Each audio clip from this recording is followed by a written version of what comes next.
안녕하십니까. 오늘은 여러분, 우리가 살다 보면 이런저런 계약을 하고 살게 됩니다.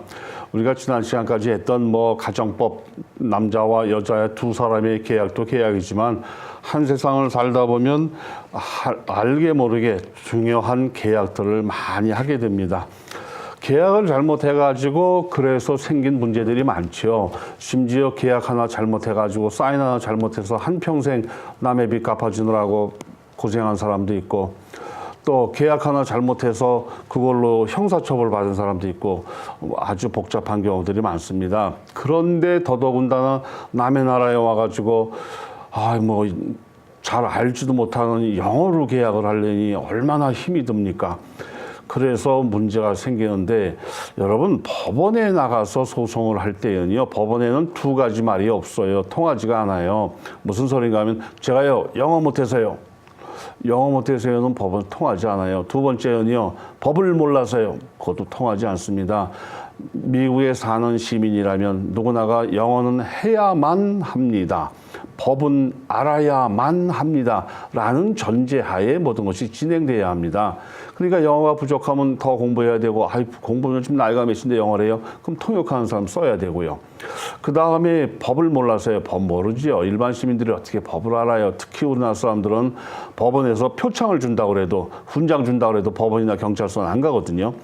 그런데 우리가 살다 보면 어디 그런가요? 법을 알아야 되겠고, 그 다음에 우리가 계약을 맺을 때 뭘 알아야 계약도 하죠.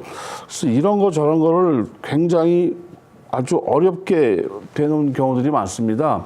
그래서 오늘은 이제 계약법에 대해서 이야기하려고 합니다. 계약을 한다면 적게는 아파트를 얻으러 갔고, 자동차를 사러 갔고, 가구를 사러 갔고, 이런저런 문제로 계약을 하게 되지요. 사업을 하다가 보면 물론 큰 공사 계약도 맺게 되고, 장비 구입을 하느라고 하게 되고, 은행 가서 융자를 받게 되고, 또 작은 장비 융자, 또 돈을 사채를 빌리기도 하고, 이런저런 것이 다 계약 아니겠습니까? 그런데 다행히 캘리포니아는 다른 주도 점점 이렇게 많이 바꿨죠. 계약서를 쓸 때에 두 사람이 대화를 나눈 그 언어로 계약서를 작성하게 되어 있습니다. 무슨 소린가 하면 둘이서 열심히 와서 보험 설명을 해요. 이 보험은 이래도 좋고 저래서 좋고, 살아도 나오고 죽어도 나오고, 한국서 죽어도 나오고, 월남 가서 죽어도 나오고, 이래도 좋고 저래도 좋고, 덜 죽어도 나오고, 보험 다 나온대요. 그래 놓고는 나중에 나 죽은 다음에 하늘에서 내려다보니까 이래서 안 되고, 당신 이 사람이 혈압이 높았는데 혈압 높다는 얘기 안 해서 안 되고, 내가 외국에 나가서 죽으면 안 된다고 그랬는데 한국 가서 죽어서 안 되고, 한국이 왜 외국이야? 고국이지. 이런저런 문제들이 많이 생겨요. 그래서 보험 같은 것도 마찬가지지. 꼭 굳이 보험만은 아니에요. 주택을 구입한다든가 어떤 계약을 할 때 말로 나눈 말과 결과가 다를 때가 있어요. 그래서 나중에 속았네, 사기네, 어쩌고 이런저런 얘기들을 해요. 우리가 나눈 말로 해서 계약서를 작성을 했는데, 계약서가 내가 나눈 말과 다르다 할 때 법에서는 계약서로 작성된 서류만을 위주로 보는 것이거든요. 대화를 나눴던 것을 입증하기가 참 어려우니까요. 그런데 이럴 때를 대비해서 두 사람이 한국말로 나누었으면 계약서는 한국어로 써야 됩니다. 두 사람이 영어로 했으면 영어로 써야 되고요. 다행히 여러분이 스페니쉬를 좀 알아가지고 그 히스패닉 퍼슨과 사람과 대화를 나누다가 계약서를 썼으면 스페니쉬를 쓰고요. 두 사람이 나눈 대화로 계약서를 작성하게 돼 있어요. 그러니까 변호사 사무실 가서도 마찬가지예요. 나중에 꼭 많은 사람들이 변호사한테 속았네, 당했네, 변호사는 도둑이네, 사기꾼이네. 아이고, 여러분, 여러분이 잘못한 거 도와주는 게 변호사지 등쳐먹는 게 변호사 아니잖아요. 변호사 숫자가 많다 보니까 못되는 사람도 많아요. 그러나 변호사하고 이런저런 이야기를 나눴는데 계약서를 쓰겠다. 그러면 한글로 써달라고 그러세요. 나중에 나 뭐 모르는 영어로 쓴 다음에 다른 얘기하지 말고 우리 계약서는 한글로 작성해 주세요. 그래서 당신이 한 얘기, 여러분이 둘이서 나눈 이야기 이대로 진행할 수 있도록, 그리고 변호사는 재판하는 거 도와달라고 최종적으로 도와달라는 사람인데 이상하게 변호사한테 가서는 따지면서 자기들이 딴 데 가서는 하나도 안 따지고 쳐다도 안 보고 사인하세요 하니까 지가 무슨 영화 배우야, 지가 무슨 최진실이라고 아무데나 막 사인을 해요. 여러분, 법률사무소에 찾아갈 때는요, 사인하기 전에 가시는 거예요. 사인할 때는 그냥 건강하세요, 뭐 안녕하세요, 뭐 어떤 다음 어디다 사인할까요? 이러고 막 사인하지 마시고요. 사인을 할 때에는 꼭 확실하게 전문가에게 묻고 사인하세요. 세금 관계라면 회계사한테 묻고, 건축 관계라면 건축 또 전문가에게 묻고, 이렇게 물어가면서, 그리고 최종적으로 법률 서류가 될 때에는 변호사한테 묻고 이래야 되는데, 10만 불짜리 공사 계약하는데 변호사한테 가니까 한 1,000불, 2,000불 달랜대요. 그거 아까워. 아이, 도둑놈. 이러고는 그냥 자기가 사인해요. 그때 나중에 문제가 생기면 변호사비 몇만 불 내고 몇십만 불 손해보고, 그건 무슨 바보 같은 짓이에요. 여러분, 몸이 아프면 병원에 치료비 내고 병원 가서 치료 받으세요. 그 다음에 세금 낼 일 있으면 저 혼자 그냥 적당히 작성하지 마시고 회계사하고 상의하시고요. 법률 문제가 생기면 변호사하고 상의하시고요. 이렇게 하지, 얼렁뚱땅 이렇게 하지는 마세요. 계약서를 작성할 때에는 꼭 서면으로 작성하는데 두 사람이 말을 나눈 그 언어로 작성한다 잊지 마시고요. 그리고 그러면 서면으로 작성해야만 유효이고 말로 한 건 무효인가요? 그건 아니에요. 서면으로 작성하라 나는 법이지만 구두로 계약한 것도 계약은 계약입니다. 구두로 계약한 것도 그대로 지켜져야 됩니다. 그런데 만약에 이것으로 법적 문제가 생긴다면 서면으로 작성한 서류의 계약서는 4년 안에 소송을 할 수가 있습니다. 그런데 구두 계약은요, 2년 안에 소송을 하지 않으면 그 시효가 지나갔어요. 나중에 법적 책임을 물을 수가 없습니다. 그러니까 가능하면 계약서 작성은 서면으로 하는 것이 좋겠지요. 특히 500불 이상의 계약서는 서면으로 작성해야 한다. 이렇게 돼 있거든요. 꼭 서면으로 작성하세요. 그러면 500불 이상의 계약인데 서면으로 작성 안 했으니까 이건 무효인가요? 자기 편한 대로 해석하지 마시고, 그것은 아니에요. 계약서 작성 안 했다 하더라도 약속은 지켜져야 한다. 계약이라고 하는 것은 약속이거든요. 약속을 지켜야 한다는 전제하에 만들어진 것이니까, 나 편한 대로 500불 미만 이상인데 우리는 계약서를 작성 안 했으니까 무효예요. 우리는 서면으로 작성 안 했으니까 무효예요. 자기 편한 대로 하지 마세요. 기본적인 법률이 그렇다는 것뿐입니다. 그래서 구두계약도 계약이다. 그런데 구두계약은 소송 시효가 2년이다. 그런데 우리가 살다 보면 꼭 계약서를 작성해야만 하는 경우들도 있어요. 계약서를 작성해야만 하는 경우는 지금 이제 우리가 지금까지 강의한 거 이런 내용이 있었고요. 그 다음에 완전히 계약서를 작성해야만 하는 서류들이 있는데 이것을 보고 Statute of Fraud라고 그래요. 사기 방지 조항. 그런데 그대로 해석하면 그런 내용이지만 결국은 뭐냐면 성문화되어야만 하는 계약, 꼭 서류로 작성되어야만 하는 계약, 이런 것이 이 법이 있거든요.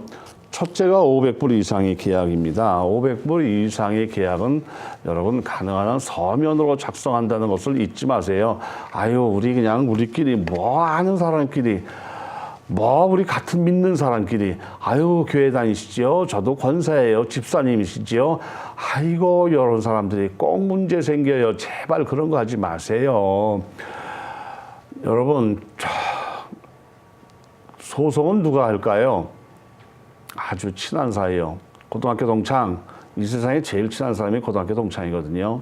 근데 왜 소송해요? 나 급하거든. 5만 불만 빌려줘. 3일만 쓰고 갚을게. 3일 후에 내가 뭐 이런 거 이렇거든. 그래서 친구니까 그냥 빌려줬어요. 안 갚아요. 아, 달라고 사정을 했는데 안 갚어. 근데 나중에는 안 갚는 정도가 아니고 너 그 돈 없으면 못 사냐? 동창회에 나갔더니 나는 돈에 미친 아주 못된 사람이 돼 있고 자기는 피해자가 돼 있더라고요. 꼭 남한테 피해 준 사람들이 말이 많아요. 직장에도 해를 끼치고 나간 사람들이 꼭 나가면 그 직장 헐뜯어요. 뭐가 어떻고 사장의 성질이 더럽고 뭐 조건도 나쁘고 지가 일 안 하는 생각은 하나도 안 하죠. 그런 얘기는 안 해요. 남의 물건 훔쳐간 놈이 꼭 그 집 뭐 말이 많아요. 그래서 또 교회 다니는 사람들, 미안해요. 교회 다니는 사람들이 다 착해요. 많이 착해요. 교회 다니는 사람들이 싸움을 많이 할까요? 맨날 술 먹는 사람들이 싸움을 많이 할까요? 미안한 얘기지만 교회 다니는 사람이 싸움을 더 많이 해요. 왜 그럴까요? 그 이유는 뭘까요? 뭐 이런저런 얘기를 하는데 아니요. 착해서 그래요. 착해서. 교회 다니는 사람들은 착하다 보니까 세상을 잘 몰라요.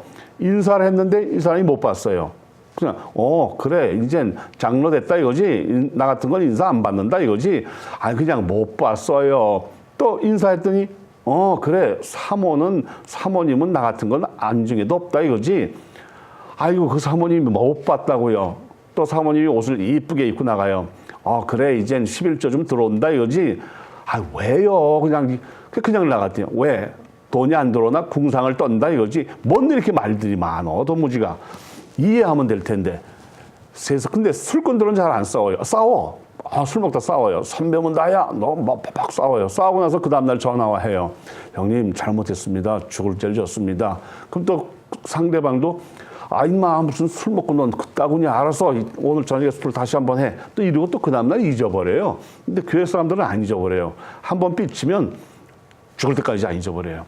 그래서 재판에도 제일 싫은 재판이 목사님하고 장로님하고 싸우는 재판이에요. 그냥 이해하세요. 이게 뭐 제가 감히 건방지게 할 얘기 아닌데 하도 그래서 그래요. 500불 이상의 계약은 꼭 서면으로 하세요. 그 다음에 1년 이상의 기간이 소요될 계약. 이 계약은 한 1년은 넘을 것 같아요. 어디 공사를 한다거나 집을 새로 지은다거나 방을 하나 더 드린다거나 1년 이상의 기간이 필요한 계약은 꼭 서면으로 해야 한다라는 얘기입니다. 1년 이상이 걸릴 것 같은데도 계약 안 하는 것은요, 고용계약이에요. 사람에 관련된 계약은 서면으로 하지 않습니다. 왜냐하면 고용계약을 맺어서 나는 그 회사를 위해서 5년간 일을 한다. 5년간 일을 하지 않을 때에는 어찌한다. 이런 고용계약서 작성 안 해요. 왜 안 할까요? 계약서 작성하고 그 다음날 죽을 수 있어요. 어느 한쪽이 죽으면 계약은 끝입니다. 한쪽이 사망한 즉시 계약은 끝이 나는 겁니다. 그래서 고용계약은 계약서를 작성하지 않습니다. 안 해도 괜찮습니다.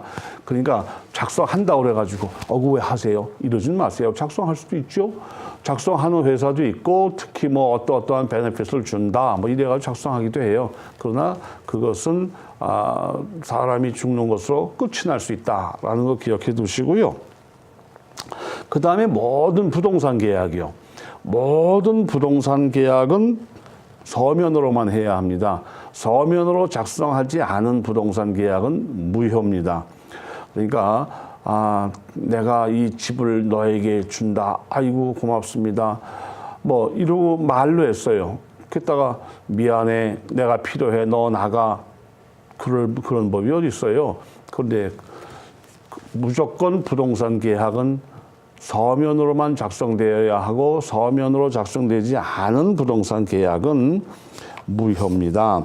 그것을 꼭 기억해 두세요. 그 다음이 결혼계약이에요. 여러분 결혼계약? 저건 뭐야? 뭐겠습니까? 결혼계약. 결혼하는데 무슨 계약을 해요? 재혼 시에만 필요한 거죠. 재혼 시에 우리 지난 시간에 했잖아요. 프리메리털 어그리먼트 또는 프리납셜 어그리먼트. 결혼을 전제로 한 계약서를 작성할 수가 있어요. 내가 마련한 재산, 내가 가지고 있는 이러저러한 부동산 또는 권리, 또 우리 아이에 대해서 내가 데리고 들어가는 아이, 우리가 두 사람 사이에 또 태어날 아이, 만약에 이혼을 하게 되면 위자료는 어찌어찌 하기로 하고 이것은 그런 계산에 들어가지 않는다. 이런 거 저런 거 등등은 꼭 서면으로 작성해야만 합니다. 또 결혼을 전제로 뭘 주겠다고 약속한 경우도 있거든요. 나하고 결혼하면 이 건물을 당신 앞으로 해줄게. 나하고 결혼하면 무엇을 해줄게. 이런 것들은 서면으로 작성되어야 합니다. 그러면 오늘 남편 들어오자마자 작성해. 이래가지고 또 밤낮 술 먹고 늦게 들어오는 남편한테 다시 늦는 경우에는 이혼도 불사한다. 뭐 또 두 번째, 이번에도 술을 마셨다. 또 늦게 들어오면 이혼할 때 위자료는 안 받는다. 뭐 이렇게 해가지고 이혼한다면서 남편한테 받은 각서를 한 100장쯤 갖고 오는 사람이 있어요. 그럼 도움이 될까요? 안 될까요? 안 됩니다. 남편한테 받은 계약서 100장은요, 저러니까 이혼하지라는 것밖에는 안 돼요. 부부지간에 무슨 각서야. 초등학교 선생님 출신인가요? 반성문을 또 남편한테 밤낮 받는 사람도 있어요. 나는 어제도 술 먹고 2시에 들어왔다. 다시 술 먹고 늦게 들어오면 나는 개다. 내 이름으로 안 불러줘도 좋다. 나를 멍멍이라 불러다오. 아이고, 반성문, 각서. 여러분, 이런 거 법적 효력 없어요. 근데 아직도 한국에 가면 각서 효력이 있습니다. 그게 참 우습죠. 우리는 두 가지를 다 알아야 돼요. 여기서 살 때는 부부지간에 각서 효력 없습니다. 효력 없어. 그리고 이제 한국에 갔어요. 이제 한국에 다시 살기로 하고 거기 가서도 각서를 막 썼어. 효력 없다고 그랬으니까. 그러면 한국성이 그 효력이 있습니다. 절대 쓰시면 안 됩니다. 안 된다기보단 그런 짓을 하지 말아야죠. 어쨌든 결혼 계약, 그 다음에 타인의 부채를 대신 갚아주겠다는 계약입니다. 이게 무슨 소린가 하면요. 이걸 뭐라고 그래요? 오지랖이 넓다 그러나요? 저 사람 빚진 거 알았어. 내가 갚아줄게. 뭐 세상에 이런 사람들도 많아요. 그런데 남의 빚을 대신 갚아준다고 하는 것은 서면으로 작성하지 않은 것은 효력이 없습니다. 예를 들자면 내 동생이 있는데 사업을 해요. 물건을 딜리버리 해야 되는 회사가 동생이 크레딧이 나쁘다고 못 한다는 거죠. 그럼 형이 대신 전화를 건 겁니다. 나 알지? 내 동생이 이번에 물건 주문을 했는데 크레딧이 나쁘다고 못 준댔대. 걱정 말어. 못 갚으면 내가 갚을 테니까. 사장님이 책임지시는 거죠. 걱정 마라. 좀 갖다 줘. 이래서 갖다 줬네요. 갖다 줬더니 역시 크레딧이 나쁜 사람이 혹시나 했더니 역시나 안 갚네요. 안 갚아서 사장님, 동생분이 안 갚으시는데요. 갚아주셔야 되겠습니다. 동생 걸 왜 내가 갚아? 그때 대신 갚아주신다고 그랬잖아요. 무슨 소리야? 그런 적 없어. 또는 그때는 경기가 좋았지. 지금은 경기가 나빠. 못 갚아. 이런단 말이죠. 이래가지고 소송을 해도 이길 수 없어요. 서면으로 받으셔야 됩니다. 그러니까 내가 대신 갚아줄게. 이러거든. 꼭 서면으로 받아야 되니까 저 사장님이 이거 대신 갚아주신다고 그랬죠. 그래. 간단하게 쓰세요. 간단하게 뭐 값과 을은 어쩌고저쩌고 이런 거 안 해도 돼요. 이러이러한 물건 어디에 배달하는 몇 개, 총 금액 얼마, 누구누구가 갚지 않을 때에는 내가 대신 갚겠습니다. 라는 정도 간단하게 써서 제가 지금 팩스로 보냅니다. 이메일로 보냅니다. 서명해서 보내주세요. 또는 갈 테니까 서명해 주세요. 오셔서 서명해 주세요. 그러면 딜리버리 하겠습니다. 라는 정도로 꼭 서명을 받으시기 바랍니다. 서명을 받지 않으면은요, 효력이 없어요. 특히 이제 돌아가신 분도 마찬가지예요. 아버지가 돌아가셨는데 막내 삼촌이 걱정 마라. 너희 아버지가 남겨놓은 빚은 내가 다 갚아주마. 이러고 아주 슬픈 마음에 다 약속을 하셨어요. 그 다음에 장례 다 치르고 몇 달 지나니까 아이고 갚기는 뭘 갚아요. 자기도 살기가 바쁜데 그래서 안 갚아줘요. 그때 갚는다고 그랬잖아요. 서면으로 돼 있지 않은 그런 약속은 약속이 아닙니다. 그러니까 법적 구속력이 없어요. 이런 것이 있을 때에는 우리 속담에도 있잖아요. 아쉬운 사람이 우물 판다고요. 내가 필요한 사람이 서류를 작성하세요. 난 쓸 줄 몰라. 그냥 간단하게라도 작성하세요. 또 혹시 쓸 줄 모르면 그때 필요한 것이 뭐 변호사나 법무사라도 찾아가서 써달라고 그러세요. 여러분, 말 나온 김에 이래저래, 아유, 난 법도 모르고, 할 줄도 모르고, 사업도 모르고, 그러지 않아요. 모르는 게 무슨 자랑입니까? 모르면 지금이라도 법률 공부 우리 깊게 하면서 하는 김에, 한국말로 하니까 할 수 있겠는데요. 그러면 법무사 공부라도 하시고요. 하다 보니까 내 꿈이 변호사였는데, 그러면 변호사 공부 하시고요. 에이, 그것도 무슨 10대 때 하는 거지. 미국은요, 나이 60에 변호사 시험 합격해도 신문에도 안 나요. 왜 안 날까요? 너무 많으니까요. 나이 먹은 다음에 무언가를 할 수 있는 나라가 좋은 나라죠. 그죠? 나이 60 넘어서 70 넘어서 한의사 되는 사람도 많잖아요. 60 넘어서 70 넘어서 목사님 되는 사람도 많잖아요. 엉터리가 많아서 걱정이지. 제대로 해서 뭐든지 해볼 수가 있어요. 그러니까 법률 공부도 좀 하세요. 기간 될 때. 자, 그래서 꼭 우리가 이 서면으로 작성해야만 하는 그러한 내용들이 있어요. 그 다음에는 또 우리가 이제 그 제일 많이 계약서 작성해야 되는 것 중에 하나가 리스하고 렌트지요. 이 리스하고 렌트, 아파트는 아파트대로, 또 비즈니스, 우리나라 사람들은 비즈니스 많이 하잖아요. 비즈니스 리스를 잘못 얻어가지고 망한 사람들도 많아요. 사업을 못해서 망하는 경우도 많지만 이 리스 페이퍼 잘못해서요. 아파트 렌트 계약을 맺을 때에는 아파트 렌트비는 1년에 물가 상승률로 올리게 돼 있습니다. CPI라고 해서 정부가 매년 발표를 해요. 작년도 소비자 물가 상승률은 2.5%였습니다.